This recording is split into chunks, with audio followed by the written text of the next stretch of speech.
On Times Now this evening, I'm joined by Lieutenant General K.T. Parnaik, GOC&C Northern Command. And this morning, first of all, I'd like to wish you and all your forces on Army Day. General, from all our viewers and thank you very much, Anna. From all of us here at Times Now. General, we'll come straight to the point. You had a news conference today where you said that during this brigadier level flag meeting, Pakistan was, in your words, as adamant and as arrogant as they are.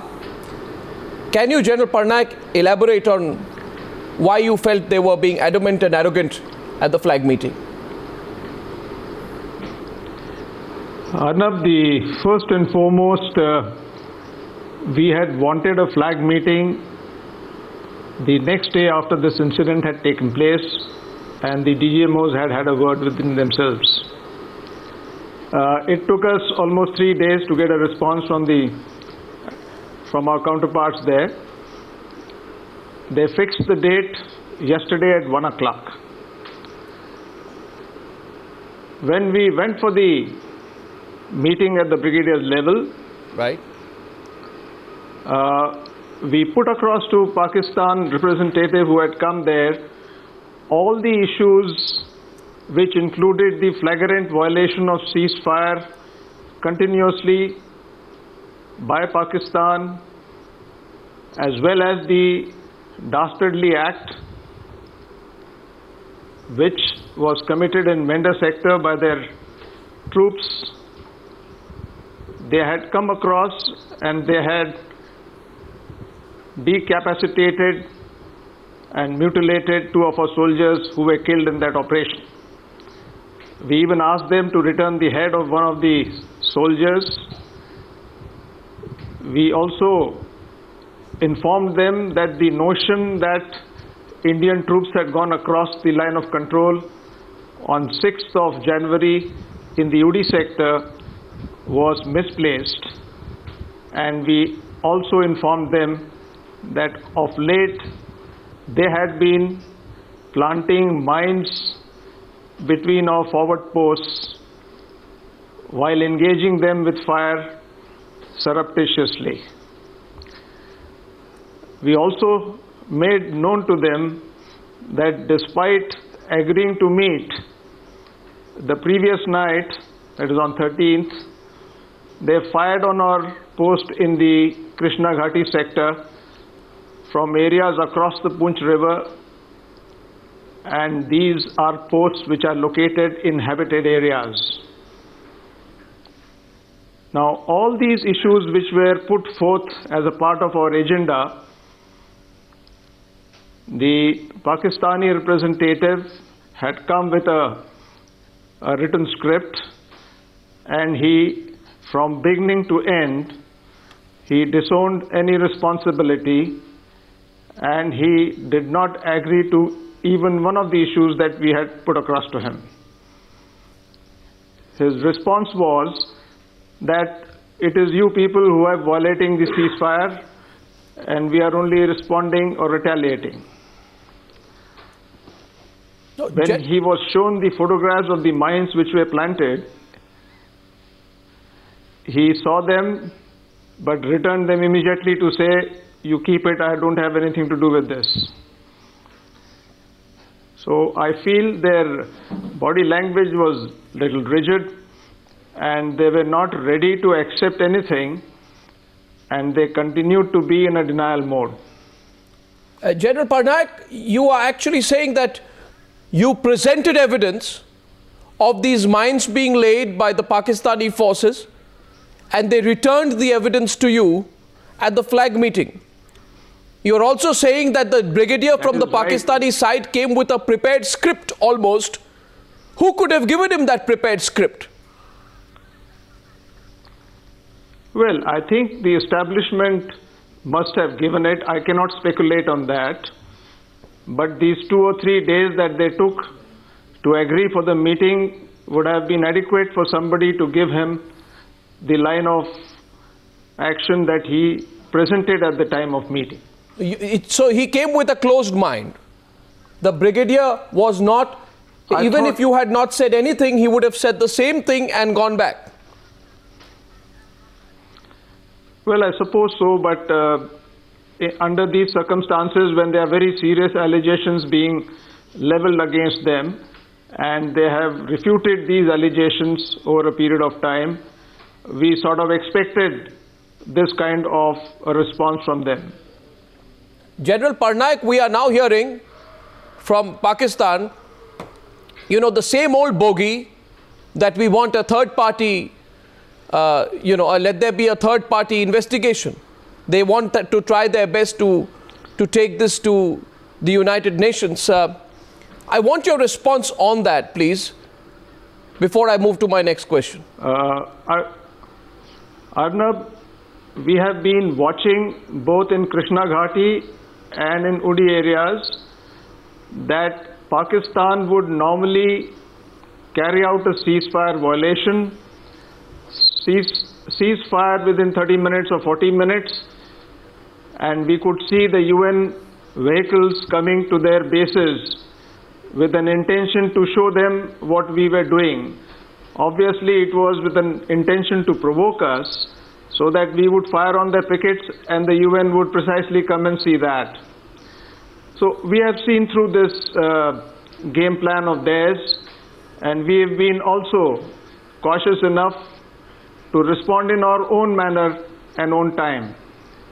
Therefore, firstly, the UN MOGIP, that is the UNMOGIP detachment which is there with Pakistan, we do not give any credence to the United Nations presence here investigating any activity on the line of control, because it has been established it is a bilateral matter.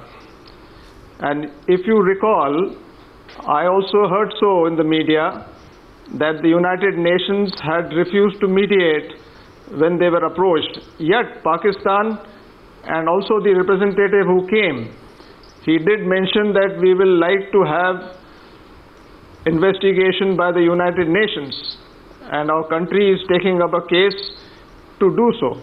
But I do not see any practical reason in them trying to do that and us agreeing to it. Sure, but we cannot stop Pakistan from having its own delusions and trying to do so, General. My next question to you, General Parnaik, is surely that, I am told, and I think you shared some of this at the news conference.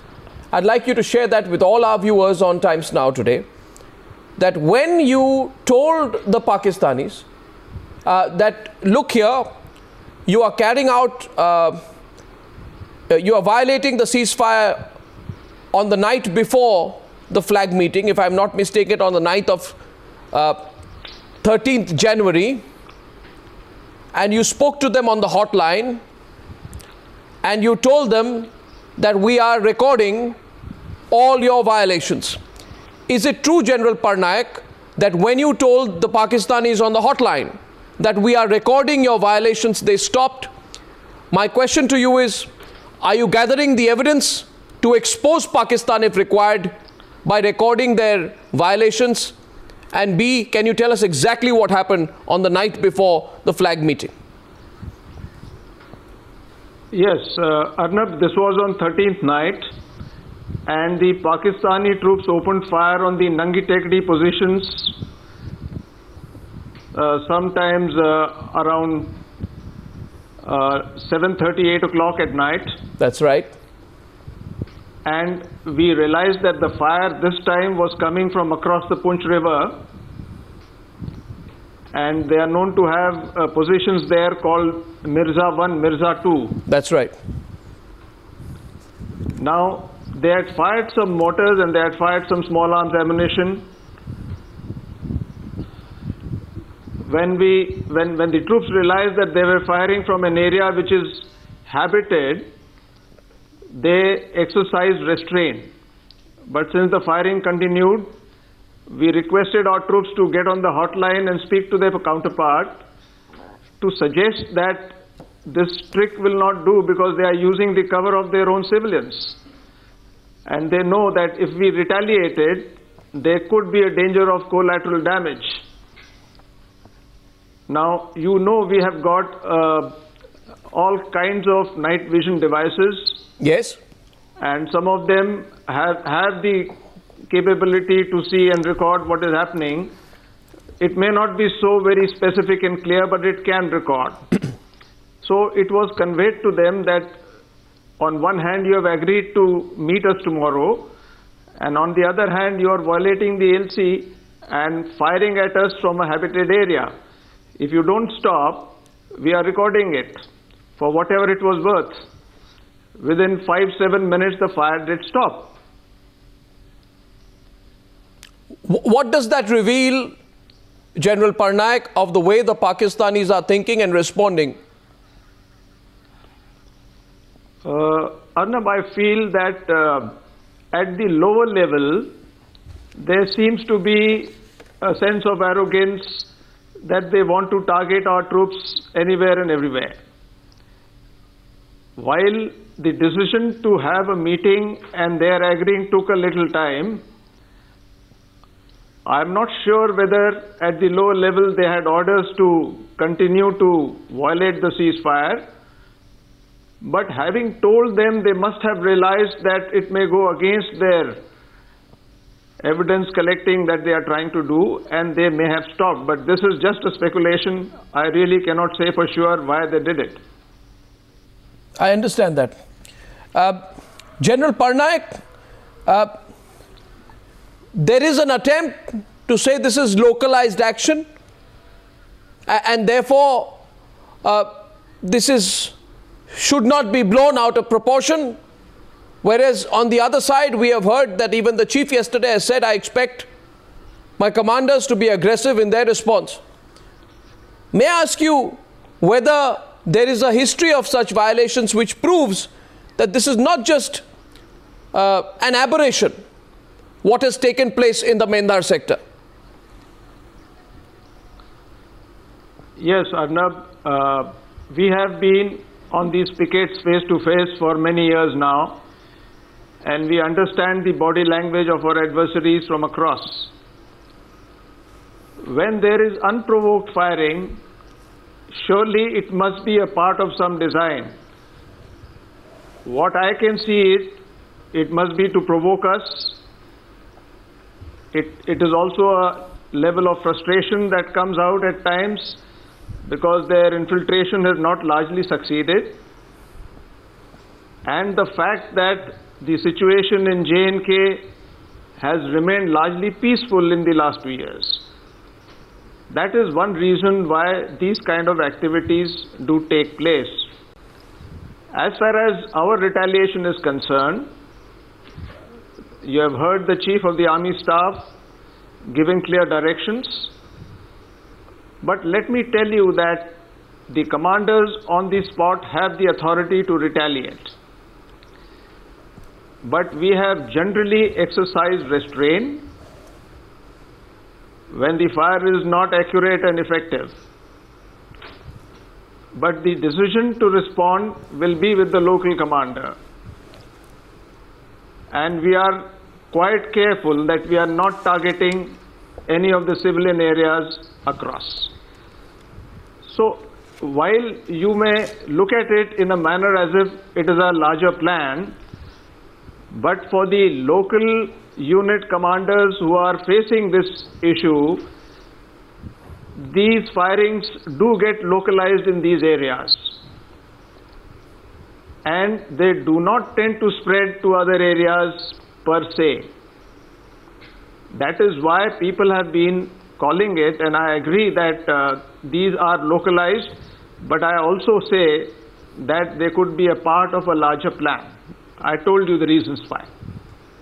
General, I have a couple of more questions, and may I say this, General Parnaik, to you, that it is very reassuring to hear you, as it was reassuring to hear the Army Chief, and I thank you for sharing your time here with us on Times Now. My next question to you, General Parnaik, is this, that there is a lot of concern about Pakistan's strategy, which is unspoken strategy to divert the Tehreek-e-Taliban into the Jammu and Kashmir region and the Jammu and Kashmir state. How well prepared are we, General Parnaik, given that there have been multiple reports about an attempt to push the Tehreek-e-Taliban, Pakistan, into the Jammu and Kashmir area and to increase its influence? Arnab, back in 2011, we were privy to a document of the ISI, and that said precisely the manner in which they were plotting activities within J&K.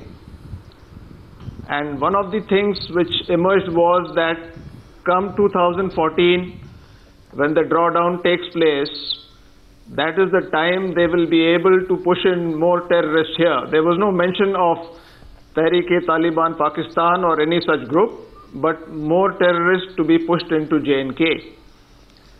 Now, it was all a part of a large strategic plan that you start political defiance within the valley. You pitch the protests to a high level where the security forces respond and cause casualties to the civilians, and the situation in the valley especially goes out of hand. And that is when the other steps were to be taken. Now, if you look at it as a larger plan, which makes sense, I feel that there could be a possibility once the drawdown starts, the pressure on Pakistan would get relieved, and they may want to do what we are saying. But I will confess that we do not have any specific information to say that Tehreek-e-Taliban Pakistan is being pushed into Kashmir or into these areas.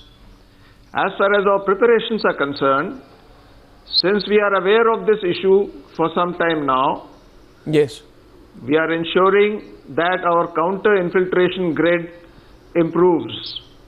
We are doing that by using technology in some of the sensitive areas which have been traditionally used by them. We have multi-layered deployments, and we have given primacy to CI, that is counter-infiltration, over counter-terrorist operations. So a large number of our forces are accordingly deployed.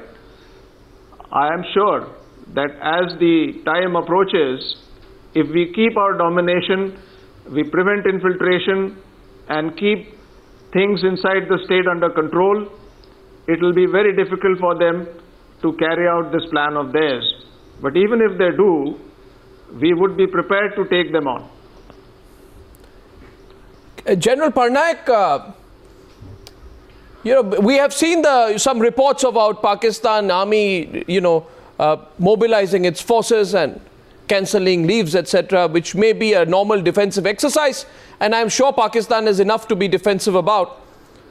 I think the country wants to be reassured, especially from you, since you're the Northern Army commander, on whether the Indian Army will be prepared to respond strongly, not just push them back, but teach the Pakistani Army a lesson should they try any adventurism.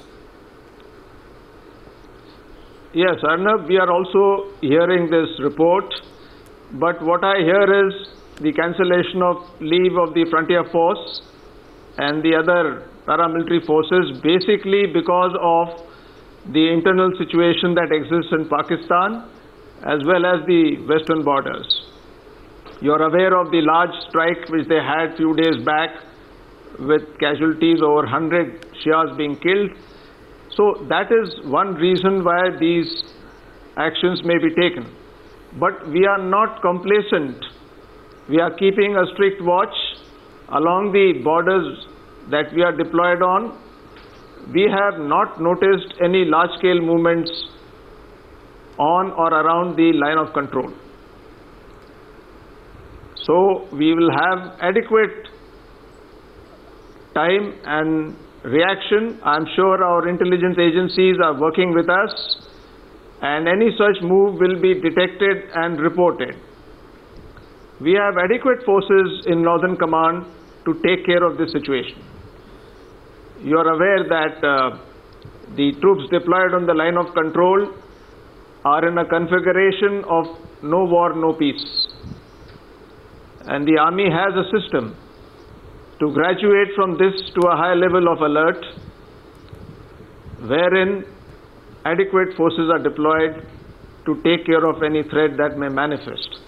So let me assure you, and through you, the viewers, Yes. that Northern Command is capable of dealing with the situation as it unfolds. And we are maintaining a calm. I have ordered my troops to be patient, but at the same time to remain on high alert, and if provoked gravely, we have an appropriate response on our mind. General, do we have enough operational freedom to demolish both the Hizbul Mujahideen and the Lashkar-e-Toiba? Do the CI ops, your counterinsurgency units, have the freedom to operate in the way that they should, to take on especially those who are carrying out all the killings of the sarpanches, forcing panic reactions from other sarpanches? We've had almost 100 resign. Why is this continuing in the way that it is? And does the army need more teeth? Arnab, we have adequate troops for our counter-terrorist operations in the valley. And that is where most of these casualties of sarpanches have taken place.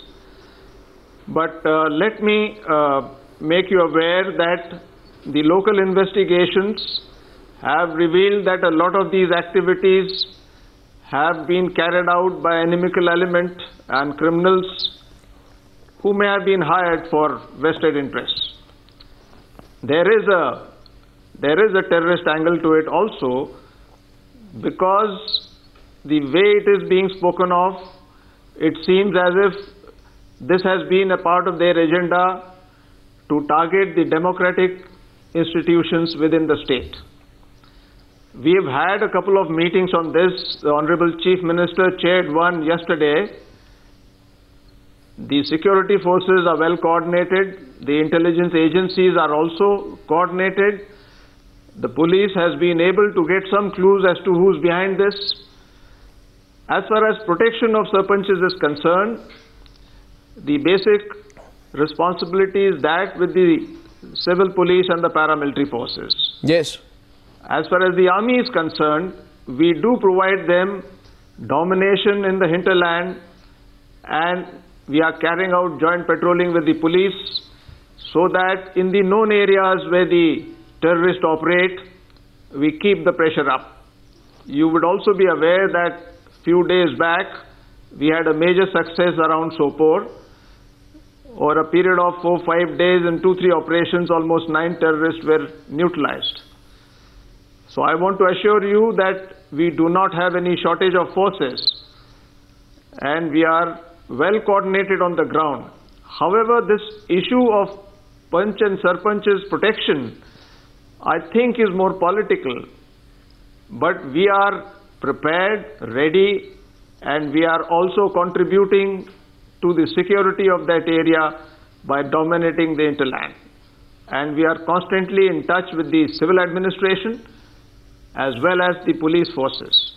So I think if they deal with it on their terms, probably one of the issues has been their empowerment has got delayed.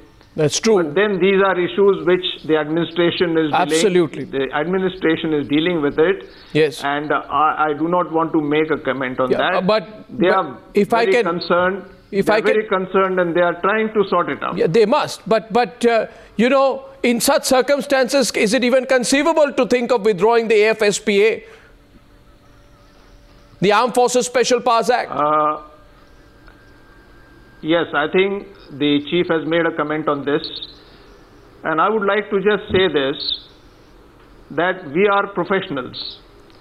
We can give a professional advice which is devoid of any intent. As I have been saying, that the Northern Command and my troops are here to guard the borders and to protect the people. We do not have any vested interest of, we are not running the establishment, we are not fighting the elections, we are not in a popularity contest. So whatever we are recommending is purely professional recommendation. I think the way the situation is, the need of the hour is to dominate the space. Absolutely. And do not allow the terrorists to occupy them. And if we have to do that, then we need to be enabled. Look at the last 2 years. Have we not kept the things peaceful? Oh, yes. The army has taken great measures to ensure that there are no intentional human rights violations. And I want to tell you very, very confidently that we have been able to convince our troops to follow the force ethos and to continue to act and behave and conduct themselves in the manner which the armed forces are known to do it. So, for the time being, we should try and do what we need to do, and maybe this issue can wait for some time. I completely agree with you, and let me say this to you, General. I think the nation is behind you. The whole nation is behind you and your troops and the entire Indian Army. And we know that you draw the red line for yourself. I think your answer is very clear. You need the AFSPA. I have two quick questions. One on the Lashkar hand.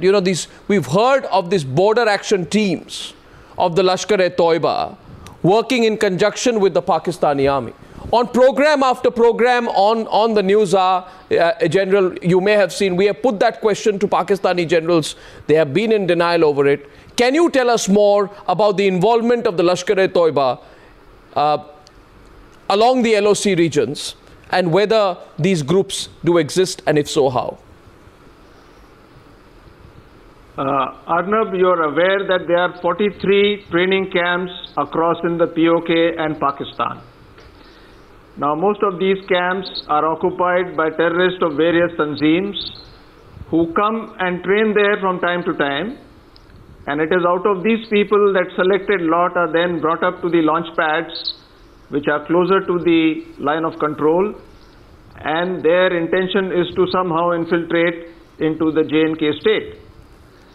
Now, LET has been playing a major role because they have had a major leadership here, and it helps the establishment to communicate with them and control them in trying to engineer incidents once they have infiltrated.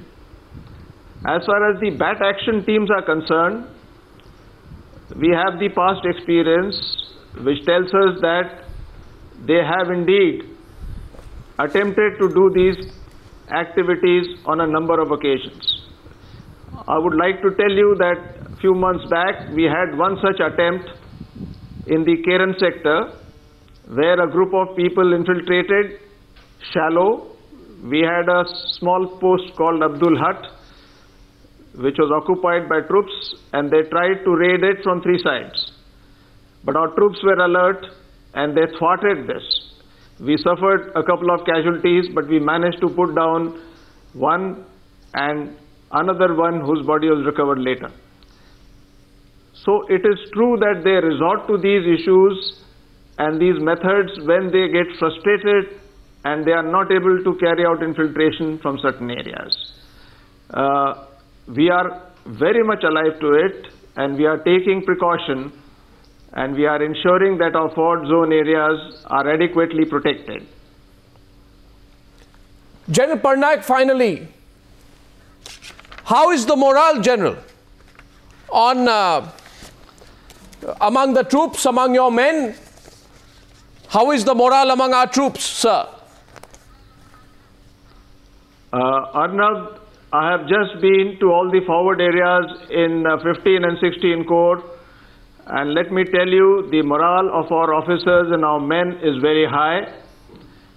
Indeed, there was a sense of anger and resentment at the incident which has taken place, but they are professionals.